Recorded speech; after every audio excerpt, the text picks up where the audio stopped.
this is only the third day into this course. We haven't had a lot of time to start, getting the meat of it. So the day one, I started out with the allegory of the cave, and the concept there is that, we're not aware when we're in the cave. It's something outside, a person, an event that drags us out. And then once out, we see the world differently, we see our lives differently, the projection of our lives, and it's an opportunity of enlightenment that we can no longer dismiss, nor can we go back to or return to, even if the friends that we had no longer see it that way. Question? No. And then, was it yesterday we talked about, well, at least Peter Crave, I played this video, where I presented there's like 5 different ways that people sometimes go about searching for truth and morality, and they simply do not bring us to anything objective. So conscience, utilitarianism, human nature, reason, these things are not by themselves enough, or that would ever bring us to any sort of coherent notion of truth. So today is just another day to add one more layer to it. So this is more conceptual, right? So I understand that sometimes, it might be unclear as to where exactly all this is going. But my goal for today is to, one, talk about what modern tolerance is and what tolerance actually is, and then to talk about what should we or should we not be tolerant of, and then show how moral relativism and cultural relativism and skepticism are actually at the basis of that, all right? And then the point of this would be, as we move on in certain things, bring it up.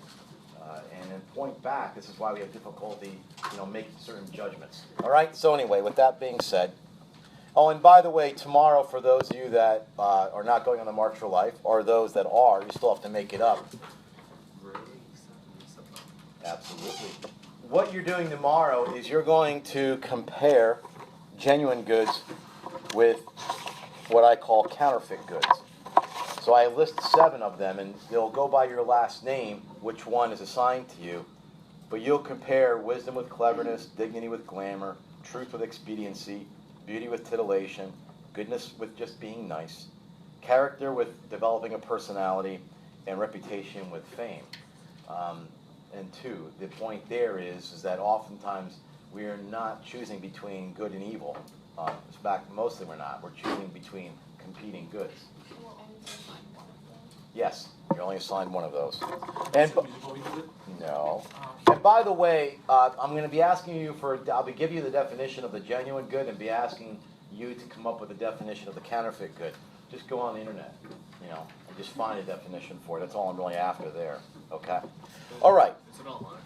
It is now. If you're going, it's online. But if not, you'll have it in class. Okay, so we live in a pluralistic society. This is obvious. This is our starting point. We have different beliefs, different standards. We consider different things virtuous, different things vice. So I will say that a pluralistic society is where people of various beliefs and practices must live together and get along. We must live together and get along, and that's the reality of it.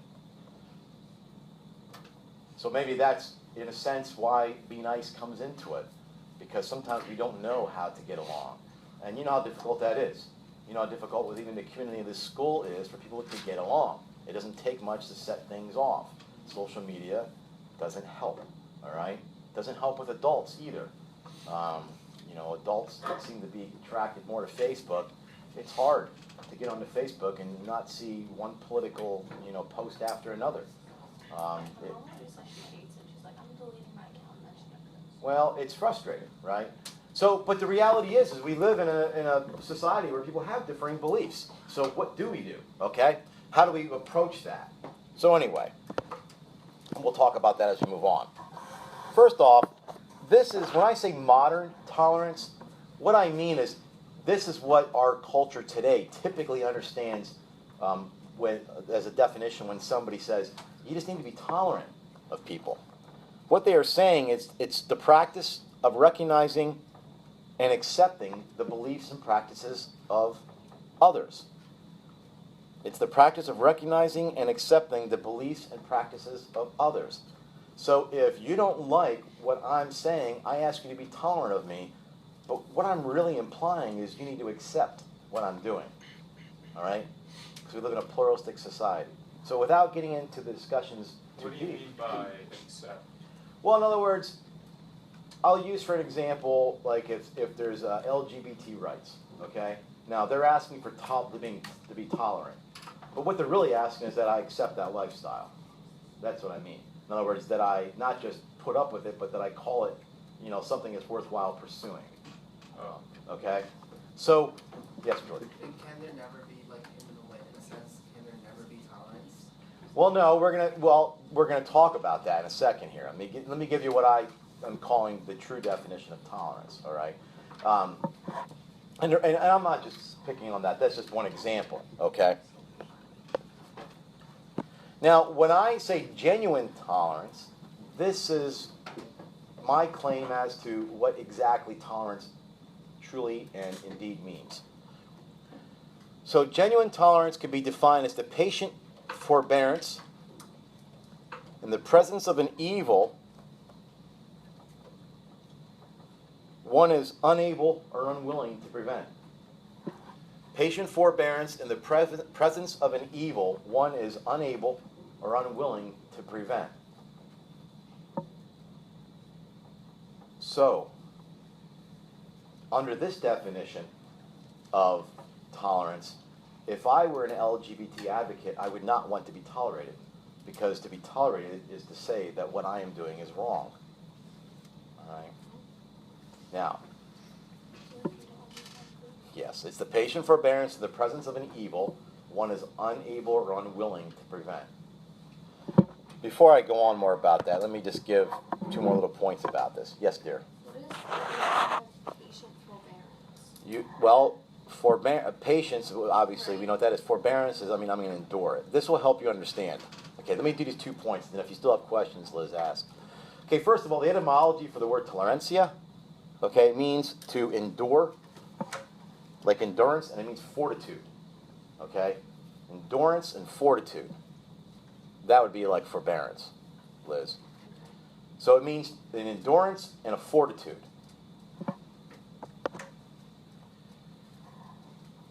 It must be rooted in truth, love, and respect. It must be rooted in truth, love, and respect.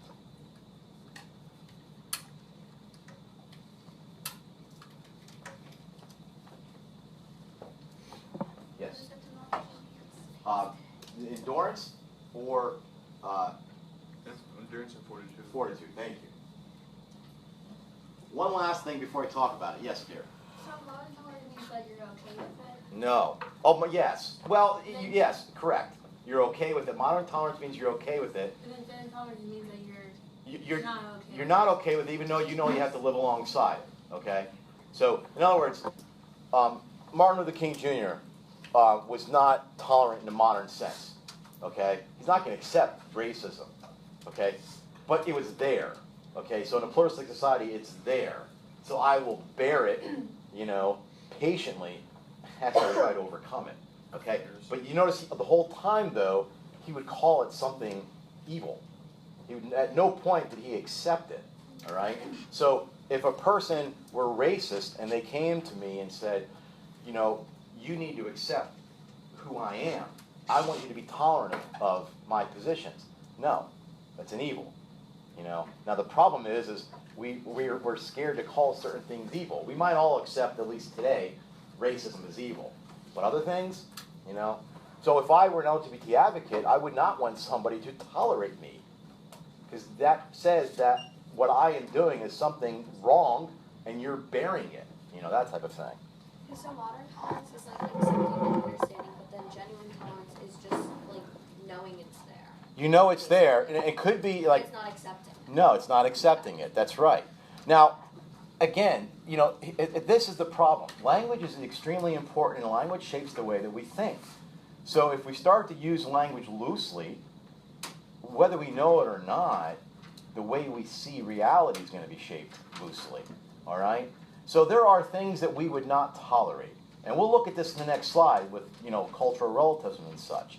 Okay? And by the way, this last part, this applies only to persons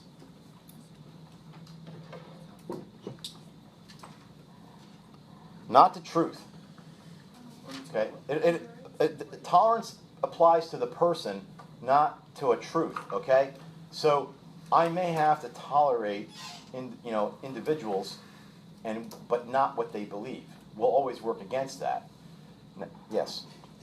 So like This is conceptual, so it's not like linear. Like you can just I understand this, and this. So when you say tolerance, like when you just say tolerance without modern or genuine in front of it, what am I supposed to assume you're referring to?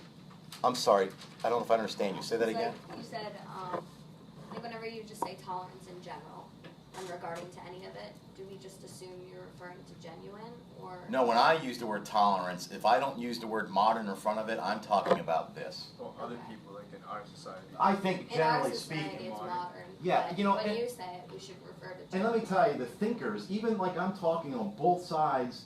Now, in the United States we call both sides of the aisle, but even within the world there are people that are on one side capitalism and then socialism, communism on the other. I mean, I could think of a person who's a self-pronounced communist who denounces tolerism. I mean, the way that's understood here. Right. So we have to watch it. Or once you understand it here, you don't want to be tolerated. I want to be accepted. So when a certain movement's coming through, and see, I don't want to get ahead of myself, but we'll talk briefly how in our society, like one of the worst things is to be called intolerant. It's almost like you're not, you're mean. You're not being tolerant. Well, what is it that I'm tolerating, and should I be tolerating it? All right. Like you think tomorrow we're going on the March for Life. Okay. I can't snap my fingers and change what's going on with abortion in the United States. So I have to, with patience, forbear in what is happening the whole time working against it. That would be in the same schema that Martin Luther King Jr. would have used, all right? But no, I'm not going to accept, well, that's your opinion, this is my opinion. So I'm going to be tolerant of you, in other words, I'm going to accept you. Because when we often say, we need to be more tolerant. Archbishop Chaput of Philadelphia, I have a quote. I used to have it on the window. I have to put all my quotes back up. He said, tolerance is not a Christian virtue. Truth and goodness, these are virtues. Tolerance may be necessary in a pluralistic society, but that doesn't make it a virtue, okay? It may be something we have to practice, but reluctantly in a certain sense, all right? Now, you don't need to write this down. I put this up there so you get a better feel for what I'm talking about. This is Alice von Hildebrand. She was a philosophy professor at Hudson University for many years. Her husband, Dietrich von Hildebrand, one of the greater philosophers of the 20th century, at least in Catholic circles. So she points out that the secular model of virtue is tolerance. Like that's something that we want to promote as a country. We want to be a tolerant people. I mean, you might hear things like that. So schools and university and the media, they preach tolerance as the primary virtue, the practice of which will guarantee universal peace and goodwill. We're saying no. We have to have something that has to be rooted in truth, okay? If it's not rooted in truth, it's just a sentiment. All right? If it's not rooted in truth and love, it's a sentiment. Yes? Do you want us to know that quote? No. I'm putting it there so that you get it, okay? That, I think that at least some of you might have heard over the course of, your adult life so far that, this is preached. We want to be a tolerant people. So let's be clear on what it means to be tolerant. Are you asking me to accept what you think and how you behave? Or are you asking me to endure it? Okay? Let's be clear on that. Okay.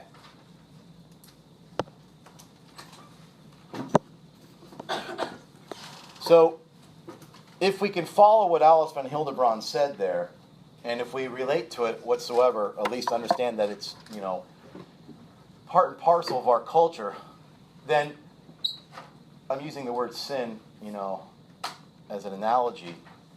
What would be a sin that our secular culture can have? To be an intolerant people. So if somebody called you intolerant, you would think that's a slight, that they are putting you down. In other words, you're not considerate. You're not accepting. I think you get that point, don't you? If somebody said you're very intolerant, they would say you're not accepting and such. They're just basically saying when someone wants you to be tolerant, they're not just, they actually want you to actually accept and believe what they're talking about, not just I think so. not just put up with it and deal with it. I think so. You know, I don't think, and again, I'm not trying to build the argument here today. I don't think the LGBT community and their visions on marriage are saying we simply want to exist alongside you. It changes things. You know, and that's something we have to just admit. Does it change things, and are you asking us to accept it as a people, or just to admit that it's there and we have to endure it? I don't think if they were to work off of the definition of tolerance that I've given you, to endure an evil that one is unwilling and unable to change, I would be offended by that. I would not want you to be tolerant of me. If I was doing something in this room that went against, you know, something very deep in your conscience, and I asked you to tolerate me, that might be, well, yes, he's the teacher, I'm the student, what else am I going to do but sit here? But if you interpret it as that, well, I want you to accept what I'm saying, now you have an issue with it, right? These are two different things. Which one did you say was the one where you accept and believe? That's modern tolerance, okay? Modern tolerance is, you know, you're in a sense being asked to accept, even though it's not maybe, you know, overt. But isn't like intolerance a label that's like just easily thrown out nowadays? Like, they call almost anybody who has any different beliefs to status quo intolerant. Maybe. I mean, if I understand your point right, so somebody that doesn't go along with the status quo becomes an intolerant person. Yeah, okay, well, that's using the modern understanding. You're not accepting, you know. But what I'm trying to show, and I'm going to show on this slide then, you know, let me show a little bit where I think this comes from, all right? So it's not just me. I mean, this isn't like just something I came up with. Modern tolerance is rooted in skepticism, all right? Now, nobody says, I'm a skeptic. Nobody walks around and says, I'm a skeptic. But skepticism is you can't know. So if we tell you that there's an objective truth, people doubt that. And by doubting an objective truth, you become a skeptic. Now, I'm not going to go into everything that's beyond this. It's too much. You know, the reality is that a lot of, okay, somebody, you know, a few people had said on the review, not the review, the evaluation, you know, I don't like when you inject philosophy. Other people said I want more of it. The reality is you can't get away from it, all right? Especially morality. Morality is so embedded with philosophy. When I was in graduate school and people were choosing concentrations, sometimes that was why they left philosophy. I mean, they left the morality concentration. It was too philosophically oriented. It's very conceptual and such. But here, there's this guy named Rene Descartes. Have you guys ever heard about him? All right, well. Anyway, he introduced this split in mind and body, and he's an element of skepticism in a sense, but that we can no longer be certain of what we see out in the world. So this is a straight stick, right? We all agree this is a straight stick. But let's pretend that I have in front of me an aquarium, right? And I put the stick, you know, let's say this is the top of my aquarium, and I put that down into the aquarium. What would happen to your viewing of the stick? What happens? It bends. Is it really bent? No. But you don't know that. I mean, in other words, you understand that light is reflected, but how many other things in our world can we have such certainty of? All right? In other words, we have built a lot of our understandings on foundations that maybe are not quite there. Of course, it's not bent. I mean, I understand you could pull it out and prove it's not bent. He's just using it as an illustration, you know, so. But then, like, if you take that argument to its fullest extent, it destroys itself.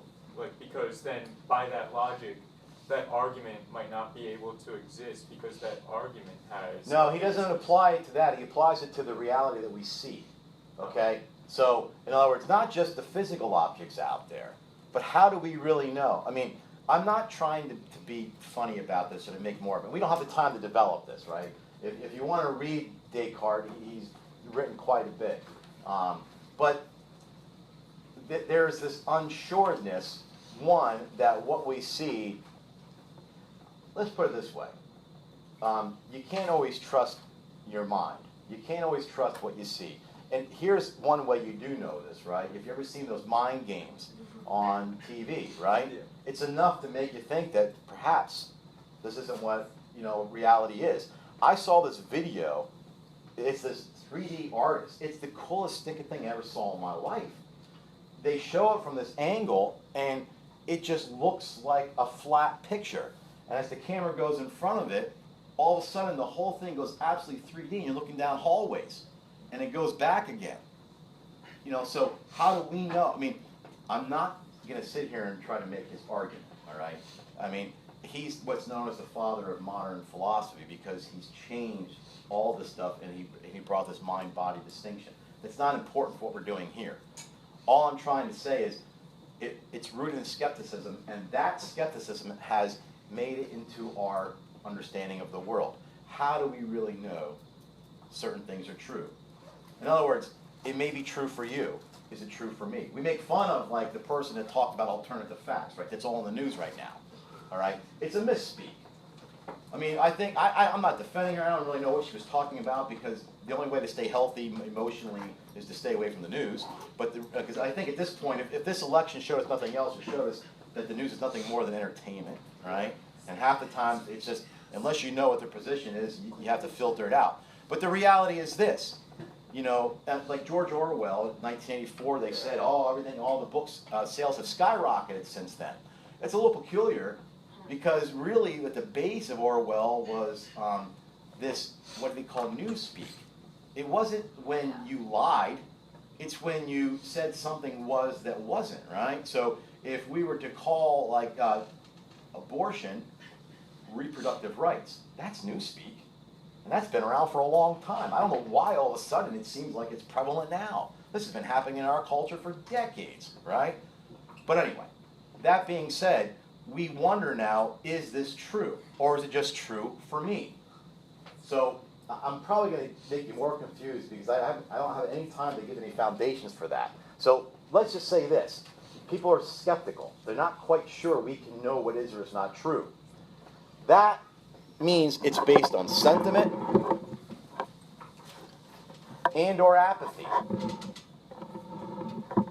So anytime anybody says it's true for me and not true for you, they are telling you what they like and dislike. If we live in a world that does not see objective truth, and I'll give you some examples, and or apathy, it's just too much. I can't even get through it. I don't have time to read that. I don't have time to understand that type of thing, right? So we live in a world of moral relativism. Why are you pushing your beliefs on me? Well, because I understand my beliefs to be universal, and they apply to all human persons, and if you're a human person, then I think they apply too. Well, that's your opinion. I mean, if we keep talking, we'll probably come up with instances where this stuff surfaces, right? So ultimately, they're based on human construct. That means humans themselves had put them together. So they're based on human construct, and they are subject to individual choice. And they are subject to individual choice. That's what you want to believe, fine. But I'm going to believe this. Maybe there are times we agree to disagree, because we can't iron out every little thing, but that doesn't mean both things are true, okay? Let me give you these few things, and then I'll talk to try to put it in context. Where morality is not objective, because what I'm going to propose to you in this class is an objective morality, something that we can know. We can know it, we can defend it, and we can apply it to all people. And that application to all people requires us to make a judgment. All right? Where morality is objective and unchanging, you're going to find an incoherent notion of truth. You can't call something true. You're going to find an incoherent notion of truth. We have to say what I am saying. When the Catholic Church says life begins at conception, anything that destroys that life is murder. That cannot be an opinion. It could be wrong, but it cannot be an opinion. All right? If somebody says, I believe that a human becomes a person at birth, that cannot just be an opinion. Or if I believe that a human person becomes such at self-awareness, 4 or 5 months, that cannot just be an opinion. Did you say conception of truth or? Incoherent notion of truth. Conception would be fine too, though. Wait, what is the last part of word morality is that? What happens is you find an incoherent notion of truth. you gonna do this course without talking about God? Like, No, absolutely not. I said you could, but no, absolutely not. So, if I'm a relativist, now what is a relativist? It says, well, I can't make judgments on other people. For instance, let me give you very specific examples. I was going to show you newspaper articles on this stuff so that you get what I'm talking about. Oh, by the way, this is my my suggestion on how to digest some of this stuff. Right now, my guess is a lot of this stuff seems free-floating to you. You're not quite sure on the connections. That should be that way, right? Oftentimes, you've got to float a few things in the air, and then once the connections are made, that's the aha moment. The aha moment doesn't come in the beginning, it comes at the end of it, right? And just like seeing things differently, if we're still in the cave, right, sometimes it's difficult, all right? You can't communicate it. So anyway, a relative advocacy for tolerance, it's morally misguided. It is morally misguided.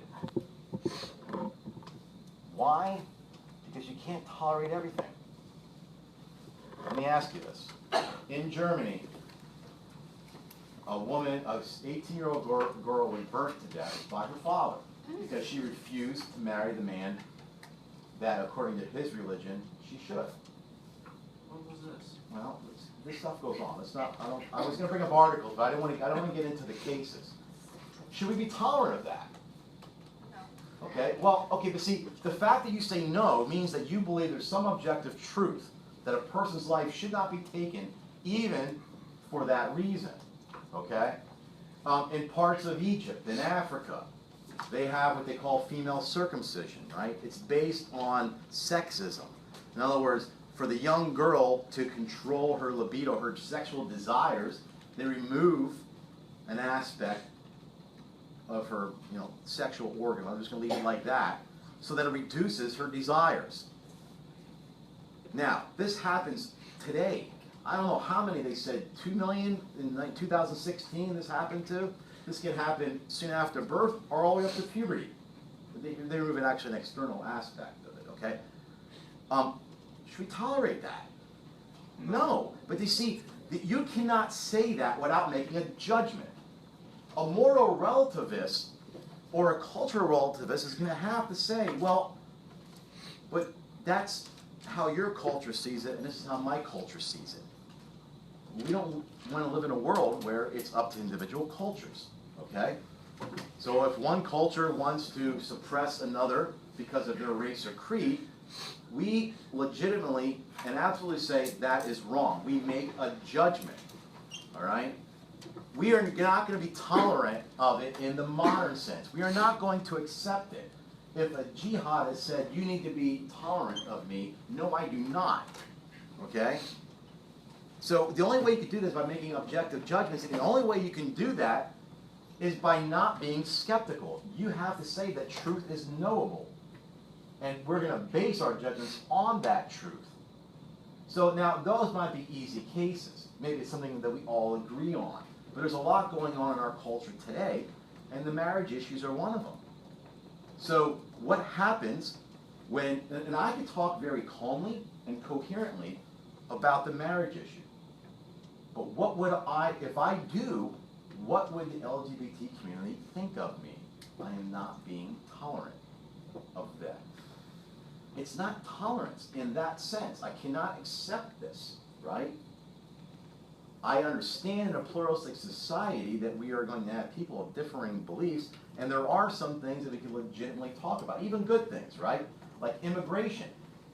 Immigration is not a black or white issue, right? So we can have legitimate discussions about how does one regulate this, and what are the duties of a country with sovereign borders. We can have discussions like that, even though it would be very difficult, right? But there are certain things that just are off the table. So what we have to do as we move on in this course is, remember, we started out with the cave allegory. Yesterday, we just looked at there are some understandings of morality that are based in notions that are not going to work for us. Human nature, culture, time periods. Like if somebody did say that the origin of morality was a culture, then those particular cultures that wanted to do that to their young daughters, burn them or kill them if they don't listen, we have to accept that. But we do not, okay? So does that mean in the sense that we can never be truly a united society? Well, we could be, but we unite society in our ideals, right? So, pursuit of life, liberty, and happiness. Now, understand those are ideas, and they might be vague to certain people. But here's the problem.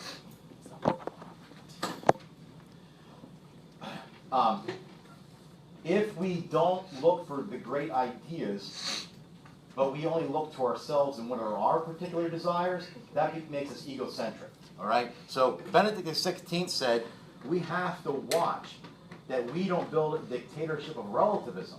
In other words, we allow relativism under the guise of us being nice and being tolerant. Come on, be nice, be accepting, be tolerant. What are they doing to you? How do they hurt you? Let them do what they want to do. It's right for them. Just because they disagree with you doesn't make them wrong. If you associate or hear any of that language, you're hearing modern tolerance and relativism. All right? The standards consist solely in one's own ego and desires. So if you accept that, then we're saying there's nothing objective outside of us. And I didn't have the time, maybe I shouldn't have brought up Rene Descartes, how the connection is, because I don't have enough time to really show it to you. And you don't need to write this down, but this is an understanding of it, right? This is one of my favorite books, The Abolition of Man by C.S. Lewis. And he says, there was a day when we would believe in an objective reality. And the solution to orienting ourselves towards that reality was wisdom, self-discipline, and virtue, which is what our daily journals are supposed to be doing for us. Today, we submit everything to the wishes of men, and their solution is technique. How are we going to carry this out? So the pursuit of happiness becomes nothing more than self-indulgent. That's what the world we live in. In the end, and you have to read the book to get the context, it's really a book about education, if you're not sure or you haven't heard of it. Man's conquest of nature turns out to be man's nature's conquest over man. In other words, we allow ourselves to go back to some of our base instincts in nature, and we think that we're overcoming nature, but we're really allowing nature to overcome us. All right? And when I talk to you, probably in a week or so, about the human person, the one thing I will try to make clear is we are rational beings. And what that means is we are not subject to our instincts. We can overcome them. Animals are subject to their instincts. We can overcome those. All right? Anyway.